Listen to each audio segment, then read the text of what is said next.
मैं आज घुमा फिरा कर बात नहीं करूंगा, इसलिए आपसे सीधा पूछता हूं, आपने आज तक गोधरा के लिए माफी क्यों नहीं मांगी? पहले ही बॉल पे बाउंसर। Good one. माफी गुनहगार मांगता है और कानून सबूत। अगर मैंने जुर्म किया है तो फांसी पे लटका दीजिए, मंजूर है। अगर आप निर्दोष हैं, तो आप ही की सरकार ने गुजरात को जलने कैसे दिया? नानावटी कमीशन की रिपोर्ट में साफ साफ लिखा है कि मेरी सरकार और मेरा कोई दोष नहीं। उसमें यह भी लिखा है कि गोधरा के साबरमती एक्सप्रेस में 59 लोगों का जिंदा जलाया जाना कोई दुर्घटना नहीं, सोची समझी साजिश थी। पर यह खबर तो मैंने कभी देखी ही नहीं आपके चैनल पे। हेमराज जी, झूठी दलीलें और खबरों की दलाली मत पेश कीजिए, यह जनता सब जानती है। 12 साल हो गए ऐसा, 12 साल। कर्फ्यू क्या चीज है, दंगा क्या होता है, गुजरात के एक बच्चे को पता नहीं। गोधरा के दंगों का दोषी कौन है, हिंदू या मुसलमान? मुसलमान। क्या कहा आपने? यही सुनना चाहते हैं? मुसलमानों के लिए हिंदू दोषी और हिंदुओं के लिए मुसलमान। पर मेरी नजर में दोनों समुदाय इंसानियत के कटघरे में दोषी हैं। Violence has no religion and no religion has violence. Gujarat के सीएम किसके साथ है? गरीबों के साथ है या उद्योगपतियों के साथ है? तरक्की के साथ।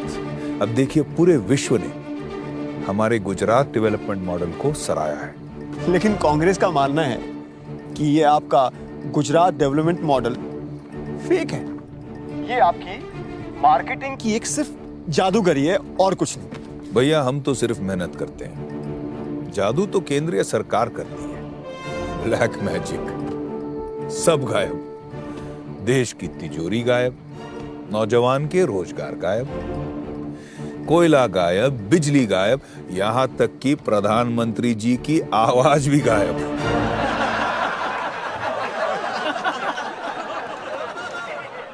मित्रों, अब आपको निर्णय लेना है, उनका टेप रिकॉर्ड सुनना है या मेरे विकास का ट्रैक रिकॉर्ड।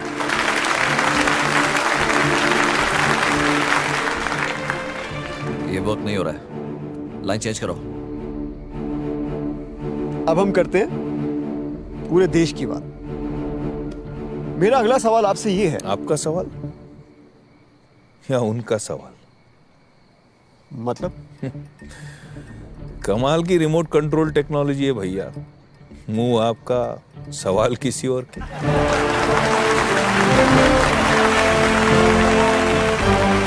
चलिए पूछिए। सुनने में आ रहा है कि अब आप पीएम बनने के सपने देख रहे हैं। आपके विरोधियों का मानना है कि अगर मोदी पीएम बनते हैं तो एक और कारगिल होगा। अगर मोदी पीएम बनते हैं तो हमारे चाइना के साथ रिश्ते खराब होंगे। अगर मोदी पीएम बनते हैं तो वो हिंदूवाद को बढ़ावा देंगे। अभी एक लाइन में तो 4 बार आपने मोदी को पीएम बना दिया। मुझसे ज्यादा लगता है आप सपने देख रहे हैं मेरे पीएम बनने के। मजाक नहीं मोदी जी, लोग सच में डरे हुए हैं कि अगर आप इस देश के प्रधानमंत्री बनते हैं तो पाकिस्तान और चाइना के साथ हमारी एक और जंग होगी। आप कश्मीर के मुद्दे को भड़काएंगे और देश के टुकड़े टुकड़े हो जाएंगे।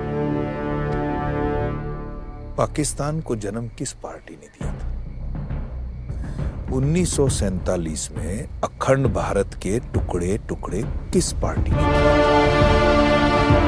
अगर नेहरू जी की जगह सरदार पटेल पीएम होते तो ना हम चीन की लड़ाई हारते, ना आधा कश्मीर पाकिस्तान के पास होता, और ना ही आतंकवाद की वजह से हमारे वीर सिपाहियों के सर सरहद पे कटते।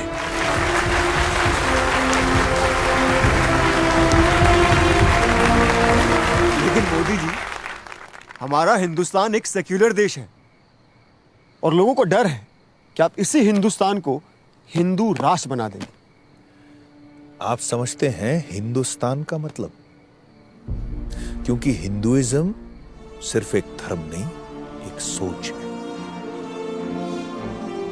हिंदुइज्म की वजह से ये देश सेक्युलर है, क्योंकि मूर्ति पूजा करने वाला एक पंडित भी हमारे लिए हिंदू है और बुत परस्ती में ना मानने वाला एक इंसान भी हमारे लिए हिंदू है। धर्म से नहीं, संस्कृति से। सिर्फ हिंदुस्तान ही ऐसा देश है जहां नमाज सड़क पे पढ़ी जाती है और गणपति का जुलूस भी निकलता है। फ्रांस और स्विट्जरलैंड जैसे बड़े बड़े सेक्युलर देशों में हिजाब बैन है साहब, हिंदुस्तान में नहीं। पाकिस्तान का राष्ट्रपति सिर्फ एक मुसलमान हो सकता है। हिंदुस्तान में अब्दुल कलाम साहब राष्ट्रपति रह चुके। इसी को कहते हैं हिंदुस्तान, जहां धर्म से बढ़कर एक चीज है, देश।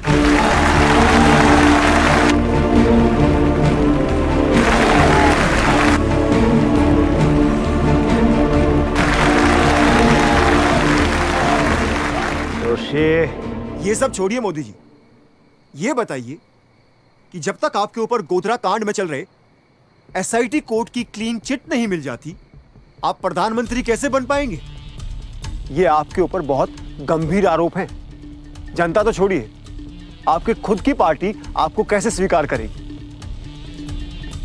इसका जवाब आपको अगले 30 सेकंड में मिल जाएगा।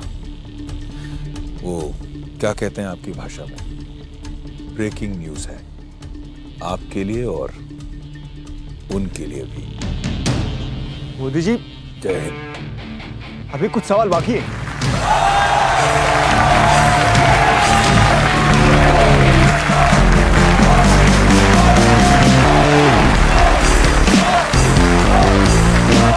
गुजरात के सीएम नरेंद्र मोदी को एसआईटी कोर्ट ने गोधरा दंगों के मामले में निर्दोष करार दिया है।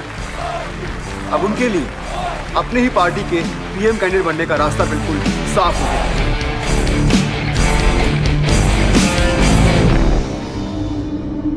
गजब का जुनून है इसकी आंखों में। अगर मोदी जीता तो पाकिस्तान को हरा देगा। आपके सच ने इनके झूठ को पंक्चर कर डाला। गाली देने वालों को ताली बजानी पड़ी। हाँ सर, इंटरव्यू का रिस्पॉन्स जबरदस्त है। अरे रीजनल लीडर है वो, सिर्फ गुजरात में पॉपुलर है। अगर दिल्ली में राज करना है उसे तो पहले यूपी जीतना होगा। यूपी तो अपना खड़ा है, वो यहाँ से तो नहीं कोशिश भी नहीं करेगा। अब एक ही सवाल है, आप इलेक्शन कहां से लड़ेंगे, अहमदाबाद या गांधीनगर? बनारस। बनारस? बनारस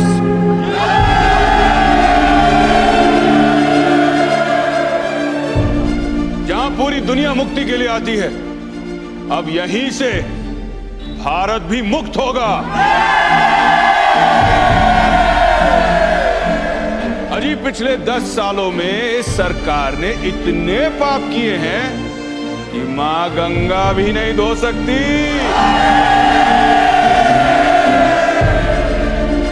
देश के भविष्य को लेकर बहुत से सवाल खड़े हैं और इन सभी सवालों का उत्तर उत्तर प्रदेश देगा। क्या आप मेरे साथ हैं? क्या आप मेरे साथ हैं? वंदे वंदे वंदे।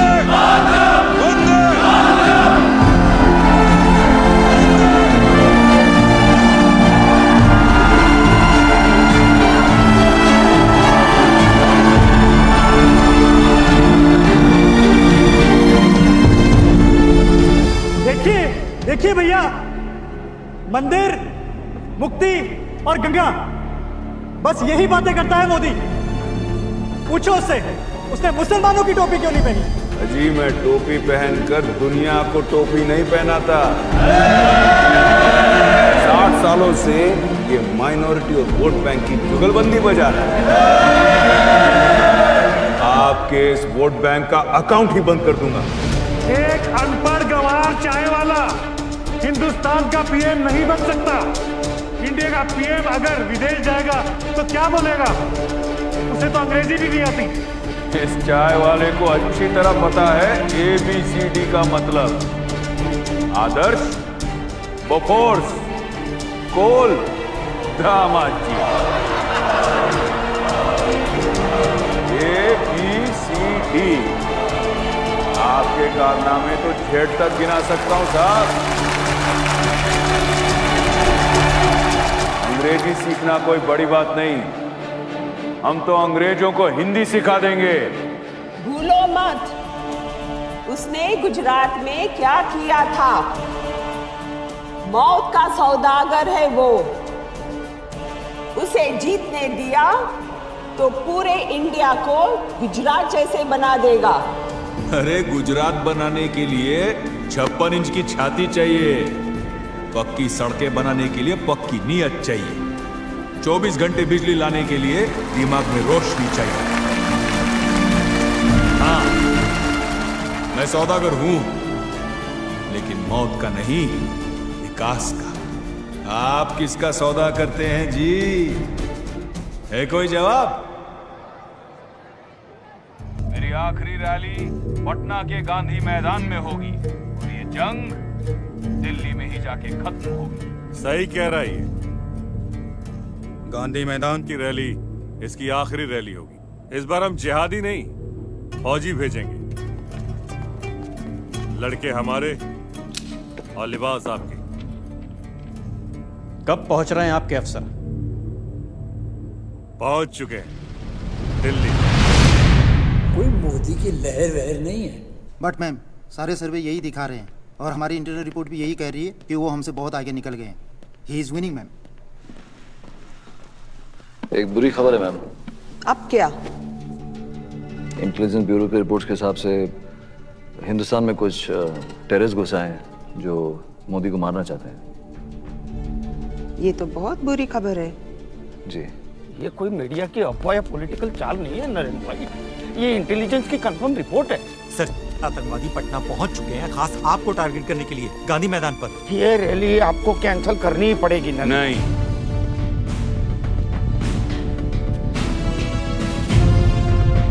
मीडिया को ब्रेकिंग न्यूज और विरोधियों को मुद्दा मिलेगा कि मोदी भाग गया। लेकिन नरेंद्र भाई, मैं उनकी परवाह नहीं करता, लेकिन हर वो हिंदुस्तानी जो मेरी तरफ आशा लिए देख रहा है, उसकी नजर झुक जाएगी। जो खुद की सुरक्षा की चिंता करे, वो देश की हिफाजत क्या करेगा? सॉरी सर, लेकिन इंदिरा जी, राजीव गांधी, इन्हें भी इंटेलिजेंस रिपोर्ट मिली थी और उन्होंने भी नहीं मानी। जोशी, मैं दिल्ली उन आतंकवादियों से भागने नहीं, उन्हें भगाने जा रहा हूं। बाप प्रणाम। बस नरेंद्र भाई मेरी बात नहीं मान रहे हैं, अब आप ही समझाइए।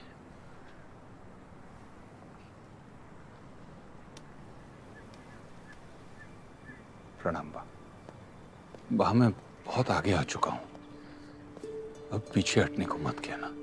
कौन कहता है तुझे पीछे हटने को? तू आगे बढ़ बेटा। जब तू बच्चा था ना, सैनिक बनना चाहता था। अब देख, बिना वर्दी के तू सैनिक बन गया। बात तू रड़े छे?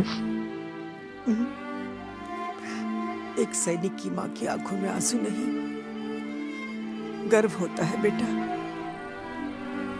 मुझे तुझ पर गर्व है। जय हिंद।